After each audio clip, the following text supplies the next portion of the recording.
Hello everyone, welcome to help guru one channel. और आज हम लोग सीरीज़ 5 कर रहे हैं मैनेजरियल इकोनॉमिक्स का, जिसमें हम लोग यूटिलिटी एनालिसिस, उसके टाइप्स, अप्रोचेस, इसके बारे में बात करेंगे। पार्ट 2 में हम लोगों ने managerial economics, concept, importance, demand analysis, elasticity of demand, ये सब कर लिया है।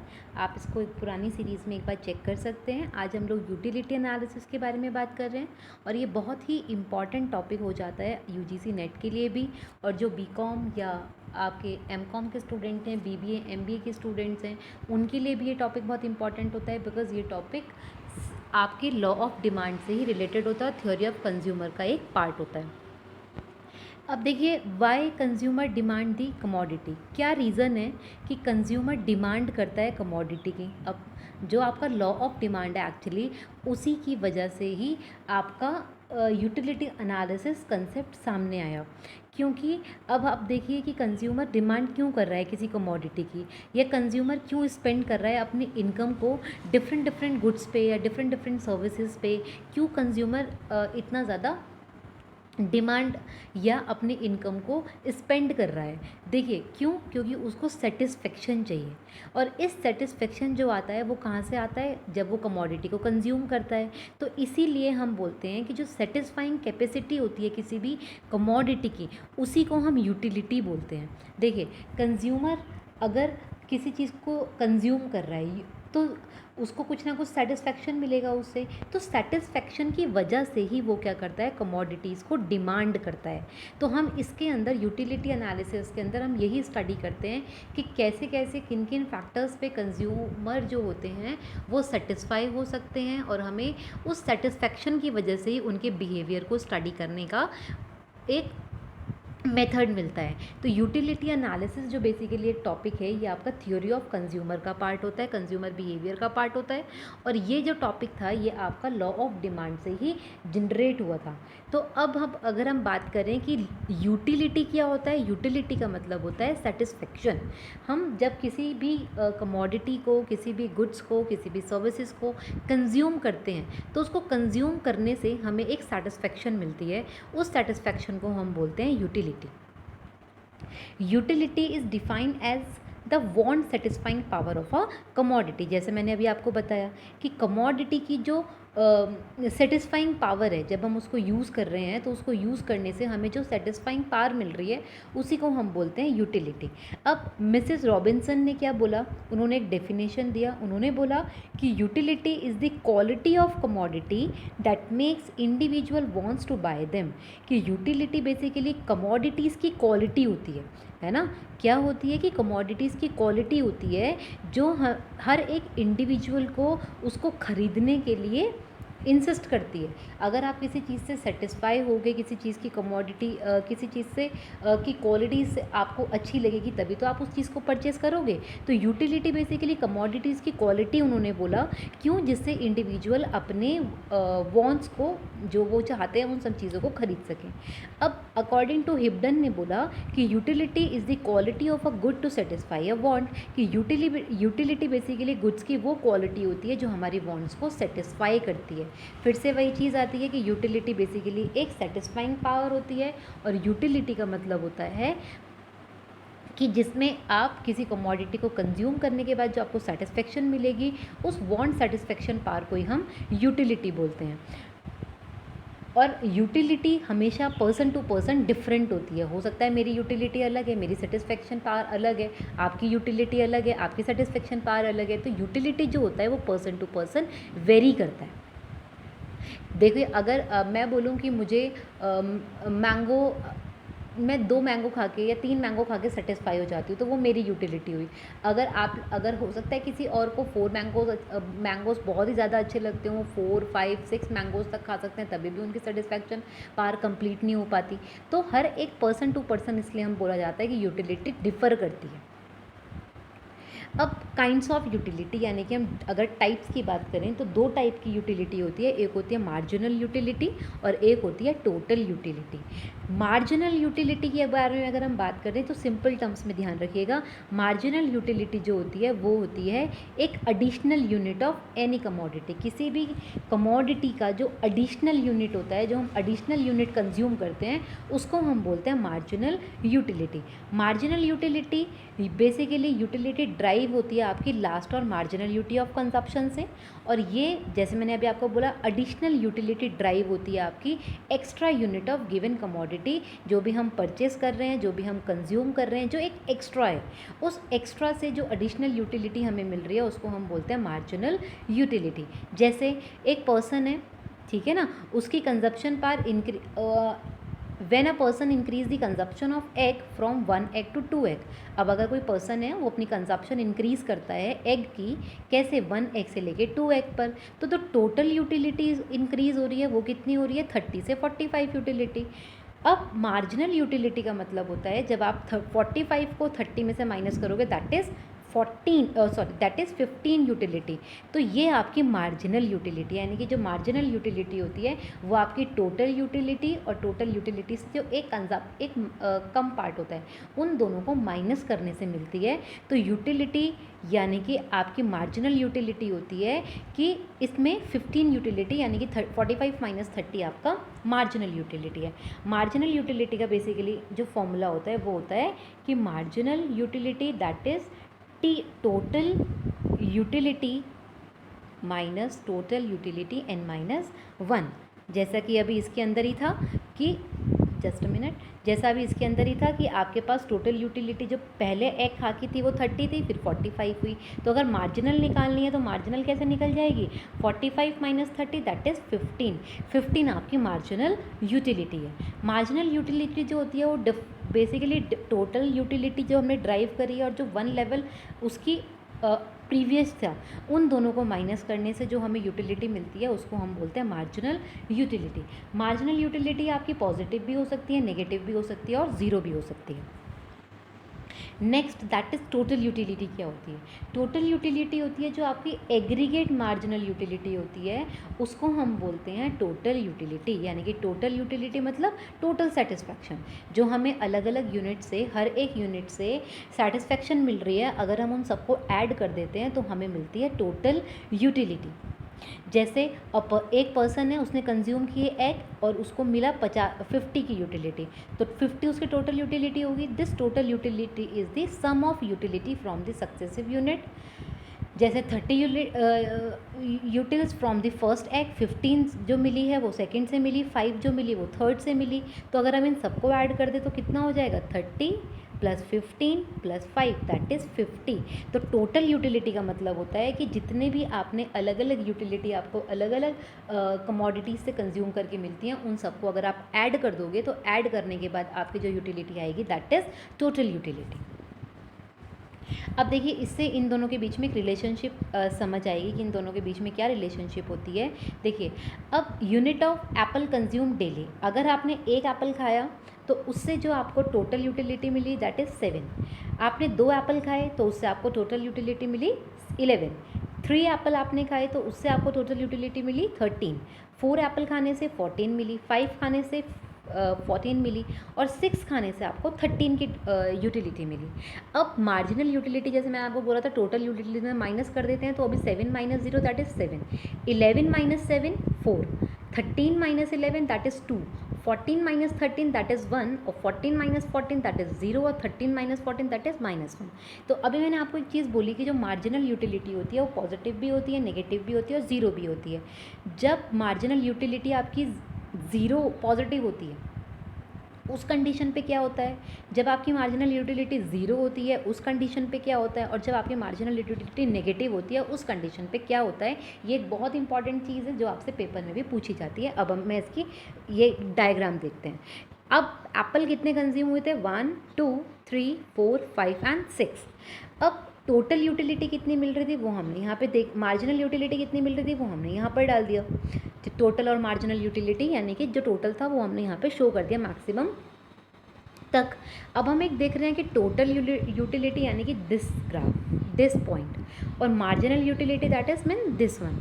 तो हमने उनके बीच में एक रिलेशनशिप देखी कि जब हमने 1 खाया था तो हमें 7 की मार्जिनल यूटिलिटी मिली, 2 हमने खाए तो 2 खाने से हमें 4 की मार्जिनल यूटिलिटी मिली, जब हमने 3 खाए थे तो 2 की मार्जिनल यूटिलिटी मिली थी, 4 खाए थे तब हमने 1 की मिली, 5 खाए तो 0 की मिली, और 6 खाए तो नेगेटिव हो गया। तो जो आपका ये डाउनवर्ड ग्राफ जा रहा है that is represented to your marginal utility. Total utility क्या था, जब आपने 1 खाया था तो आपको कितनी मिली थी 7, 2 खाए थे तो हमें 11 का मिला, 3 खाए हमें 13 का मिला, 4 खाए हमें 14 का मिला, ये हमने यहाँ देख दिया। तो पॉइंट ऑफ सेटिस्फेक्शन कब होता है, पॉइंट ऑफ सेटिस्फेक्शन होता है जब आपका 0, यानी कि जो हम बात कर रहे थे अभी सेटिस्फेक्शन हमें कब मिलती है, सेटिस्फेक्शन मिलती है आपको मार्जिनल यूटिलिटी जब आपकी 0 होती है। तो उस पॉइंट पे, जैसे हमें यहाँ 5 पे हुआ था 0, तो इस पॉइंट को हम बोलते हैं यहाँ पर पॉइंट ऑफ सेफ्टी, यानी कि सॉरी पॉइंट ऑफ सेटिस्फेक्शन। इसी पॉइंट ऑफ सेटिस्फेक्शन पे आपका मार्जिनल यूटिलिटी 0 होता है, और इसके बाद आपका जो टोटल यूटिलिटी का ग्राफ होता है वो डाउन होना शुरू हो जाता है। कब, जब आपकी मार्जिनल यूटिलिटी नेगेटिव शो हो रही होती है, यानी कि जैसे जैसे आपका मार्जिनल यूटिलिटी कम होता जाता है आपका टोटल यूटिलिटी का ग्राफ भी डाउन होता चला जाता है। मार्जिनल यूटिलिटी 0 पे मैक्सिमम होती है, और अगर वो नेगेटिव होती है तो टोटल यूटिलिटी उस टाइम पे आपकी नेगेटिव होना शुरू हो जाती है। अब देखिए, total utility curve start at the origin as 0 consumption, जो हमने अभी देखा 0 से शुरू हुआ था। The total utility curve reach at its maximum कब था, जब आपका मार्जिनल यूटिलिटी 0 था। अभी हमने देखा था कि मार्जिनल यूटिलिटी 0 जब आपका था तो उस टाइम पे आपको मैक्सिमम सेटिस्फेक्शन मिला था।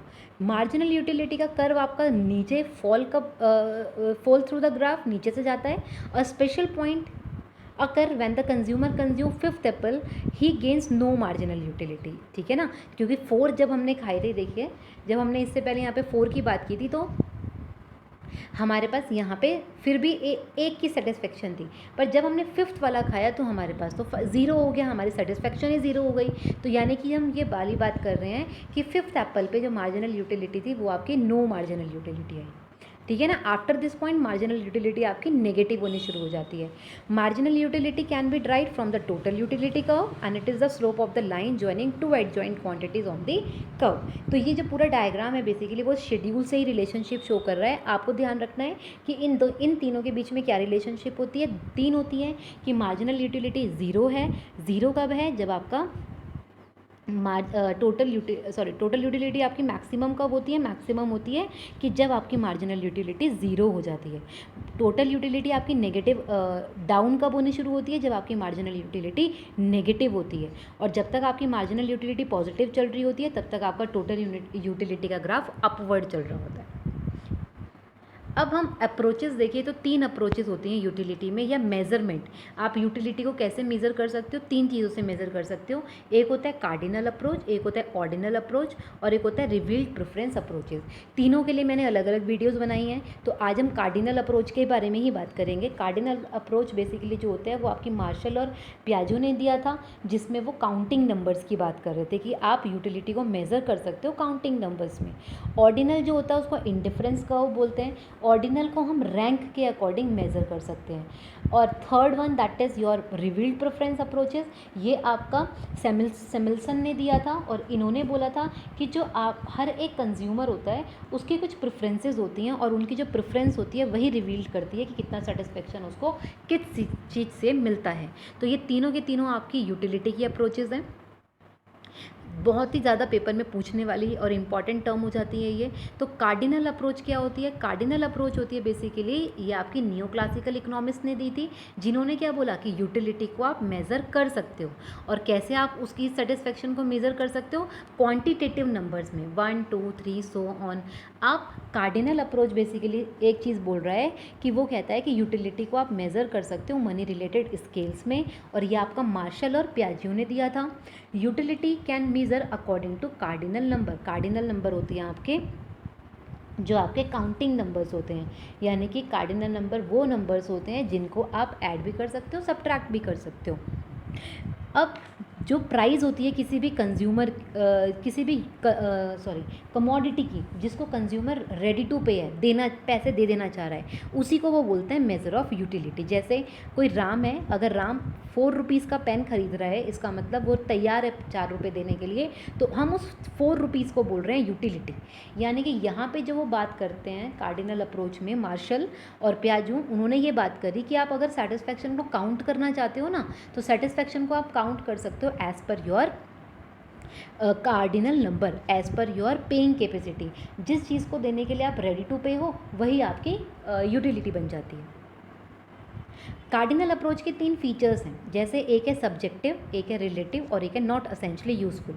इसको डालने का एक पर्पस है क्योंकि एक बार एक क्वेश्चन जनरेट हुआ है यूजीसी नेट में, और वो जो असर्शन रीज़न के क्वेश्चंस आते हैं ना, वो यहीं से ही आते हैं कि कार्डिनल अप्रोच सब्जेक्टिव नेचर है या नहीं है, रिलेटिव नेचर है, असेंशियली यूजफुल है, वो ऐसे टर्म्स पूछते हैं उसके अंदर। तो ये हमारा कंसेप्ट क्लियर करने के लिए इंपॉर्टेंट बन जाता है।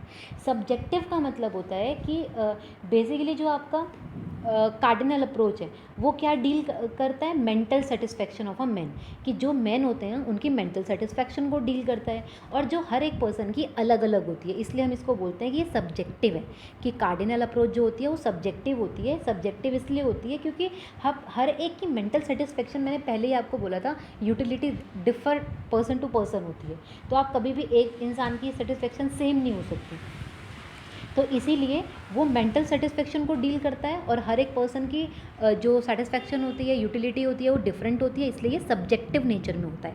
Second thing that is relative.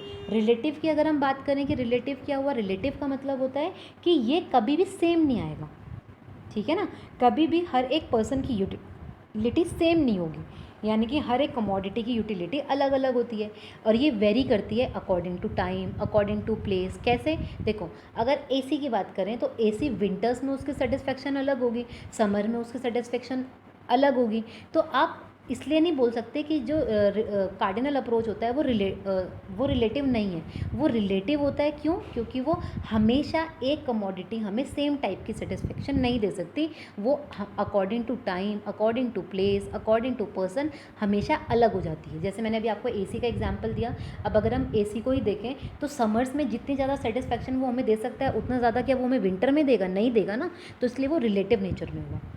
Third thing that is not essentially useful. अब हमेशा ज़रूरी नहीं है कि यूटिलिटी फ़ायदेमंद ही हो, हमेशा वो हमारे काम की ही चीज़ हो, हमेशा वो हमें ज़रूरतमंद की ही हो। क्यों? अगर अब देखो, जैसे हम लिकर की बात करें या सिगरेट की बात करें, लेने के लिए तो वो अच्छी चीज़ होती ही नहीं है, लिकर भी अच्छी चीज़ नहीं होती है, सिगरेट भी अच्छी चीज़ नहीं होती है, बट जो लोग उसको कंज्यूम करते हैं उनके लिए तो वो सेटिस्फेक्शन पावर अलग होती है। तो इसीलिए ये ज़रूरी नहीं है कि जो आपकी यूटिलिटी होती है वो हमेशा आपके लिए यूज़फुल ही हो, वो हर एक पर्सन पे डिपेंड करता है कि किसके लिए वो यूज़फुल है और किसके लिए वो यूज़फुल नहीं है। अब अजम्पशंस की बात करते हैं कि कार्डिनल अप्रोच जो होती है उसकी क्या अजम्पशंस हैं। उसकी अजम्पशन है, देखिए, सबसे पहले है रेशनैलिटी। रेशनैलिटी यानी कि ये कंज्यूम करके चलता है, जो कंज्यूमर्स होते हैं वो रेशनल होते हैं, और जो उनकी वांट है, सेटिस्फैक्शंस होती है, वो उनकी प्रेफरेंसेस के अकॉर्डिंग होती है। क्योंकि हमें पता है भाई, कंज्यूमर जो होता है वो अब बहुत ज़्यादा इंटेलिजेंट है, उसको पता है मुझे किस चीज़ को कितना कंज्यूम करना है और कितने लिमिटेड रिसोर्सेज में करना है, कितनी लिमिटेड इनकम में करना है। तो इसीलिए एक अप्रोच ये भी एक अजम्पशन ये है कि कार्डिनल अप्रोच में हम ये अज्यूम करके चलते हैं कि जो कंज्यूमर हैं वो रैशनल नेचर के होते हैं, उनको पता है कि उन्हें किस चीज़ से कितनी सेटिस्फेक्शन मिलेगी, किस चीज़ को उनको प्रेफरेंस देनी है और किसको उनको प्रेफरेंस नहीं देनी है। Second thing that is limited resources. Limited resources मतलब मनी के बिहाफ पे बोला गया है कि जो कंज्यूमर्स होते हैं उनकी जो इनकम होती है, जिसको वो लिमिटेड होती है। तो इसलिए कंज्यूमर्स जो होते हैं वो बाय करते हैं कमोडिटीज़ को जिसके लिए उनकी उनके लिए पहली ज़रूरत है, उनकी नेसेसिटीज़ पे डिपेंड करता है। तो सेकंड अजम्पशन ये होती है कार्डिनल अप्रोच में, हम ये कंसिडर करते हैं कि जो कंज्यूमर है वो एक लिमिटेड रिसोर्स है उसके पास, उसी के अकॉर्डिंग हमें ये चेक करना पड़ेगा कि उसकी सेटिस्फेक्शन पावर कितनी है। क्यों? क्योंकि उसके पास जो मनी है वो एक लिमिटेड नेचर में है, तो वो केवल ये चेक करेगा पहले कि मेरी नेसेसिटी किस चीज़ को लेके है, तो वो उसी को कंज्यूम करेगा। Third that is maximum satisfaction. अब every consumers aims at maximum his और satisfaction for the amount of money he spend on the goods and services. Very nice. ठीक है ना. क्या है ये कि कंज्यूमर्स जो होते हैं उनका एम होता है हमें ज़्यादा से ज़्यादा सेटिस्फेक्शन मिल जाए. क्यों? क्योंकि हमने जितना पैसा खर्च किया है, हमेशा हर कोई क्या सोचता है कि वैल्यू ऑफ मनी की बात करते हैं कि जिस चीज़ को हम जितना स्पेंड कर रहा है भैया उस पर हमें उतना तो रिटर्न मिल जाए. तो यहाँ पर भी वही चीज़ है कि हर एक कंज्यूमर जो होता है वो हमेशा मैक्सिमम सेटिस्फेक्शन की बात करता है. तो हमें ये देखना होगा कि हम किस चीज़ से मैक्सिमम सेटिस्फेक्शन प्रोवाइड कर सकते हैं कंज्यूमर्स का. देखिए एक चीज़ होती है जो हम ये टॉपिक पढ़ रहे हैं और वो भी मैनेजरियल इकोनॉमिक्स में, तो हम कंपनी के बिहाफ पे सोच के चल रहे हैं क्योंकि यहाँ पे हमें कंज्यूमर्स के बिहेवियर को स्टडी करना है और कंज्यूमर्स के बिहेवियर को स्टडी करने के बाद ही हम ये स्टडी करते हैं कि हमें किस चीज़ को कितना प्रोड्यूस करवाना है, हमें किस चीज़ को कितना प्राइस कितना सेट करना है, हमें किस चीज़ की डिमांड देख के किसको प्रोड्यूस कर ज़्यादा फोकस करना है. तो हम यहाँ पे कंपनी के बिहाफ पे बात कर रहे हैं, तो हमें यहाँ पे यही सोचना है कि जो ये अजम्पशंस हैं उनको लेके ही हम कैसे कंज्यूमर्स के बिहेवियर को स्टडी कर सकते हैं. जैसे पहला था रैशनैलिटी, कि हमें इसमें ये अज्यूम किया गया कि जो कंज्यूमर्स होते हैं वो रैशनल हैं. ठीक है ना, कि जो कंज्यूमर्स हैं वो रैशनल हैं, उनको उनकी जो वांट्स है वो अपने प्रेफरेंसेस के अकॉर्डिंग देखते हैं. कंज्यूमर्स के पास लिमिटेड मनी है, कंज्यूमर्स की एक मैक्सिमम सेटिस्फेक्शन होती है, वो ये चेक करता है कि वो जितना भी पैसा खर्च करे उसको मैक्सिमम ज़्यादा से ज़्यादा सेटिस्फेक्शन मिल जाए. Next that is utilities cardinally measurable. ये तो हम बात ही कर रहे हैं कि कार्डिनल अप्रोच में क्या होता है कि जो यूटिलिटी होती है वो कैसे मेज़र होती है, according to cardinal numbers, according to 1 2 3 4 5 quantitative numbers. यहाँ पे बोला जाता है वही सेम चीज़ कि अगर कंज्यूमर्स रेडी है 1 रुपीज़ देने के लिए तो 1 रुपीज़ जो होगा वो उसकी यूटिलिटी होगा, है ना. या कंज्यूमर्स रेडी है 1000 रुपीज़ देने के लिए तो 1000 उसका सेटिस्फेक्शन लेवल है कि हम यहाँ पे यूटिलिटी को मेज़र करते हैं according to cardinal number. Next that is diminishing marginal utility. अब वो कंसेप्ट यहाँ पर भी लगता है कि एक टाइम के बाद जो कंज्यूमर होता है वो क्या हो जाए, उसकी मार्जिनल यूटिलिटी डिमिनिश यानी कि डाउन होनी शुरू हो जाती है. जैसे अभी हमने शुरू में बात की थी कि एक टाइम पे मार्जिनल यूटिलिटी आपकी पॉजिटिव रहती है, फिर एक टाइम पे जीरो होती है और जीरो के बाद डाउन होनी शुरू हो जाती है. और जब वो डाउन होती है तो उसी को हम बोलते हैं डिमिनिशिंग मार्जिनल यूटिलिटी. इसका मतलब क्या कि उसने बोला कि एक कमोडिटी उतनी ही कंज्यूम की जाएगी जितने उसको सेटिस्फेक्शन चाहिए. जब उसकी सेटिस्फेक्शन नीड पूरी हो जाएगी तो उसके बाद क्या हो जाएगा, उसकी जो मार्जिनल यूटिलिटी है वो डाउन होने लग जाएगी. तो हमें ये भी स्टडी करना पड़ेगा कि किस पॉइंट तक जाके उसकी मार्जिनल यूटिलिटी डाउन होनी शुरू हो रही है. यूटिलिटीज़ एडिटिव, ये मैंने शुरू में भी कहा था कि जो कार्डिनल अप्रोच होती है वो आपके कार्डिनल नंबर पर डिपेंड करती है, जिस कार्डिनल नंबर को हम ऐड भी कर सकते हैं और सब्ट्रैक्ट भी कर सकते हैं. तो यहाँ पर भी सेम चीज़ है कि यूटिलिटी को आप ऐड भी कर सकते हो, यूटिलिटी को आप सब्ट्रैक्ट भी कर सकते हो टोटल. तो वो आपका यूटिलिटीज़ एडिटिव नेचर में होता है.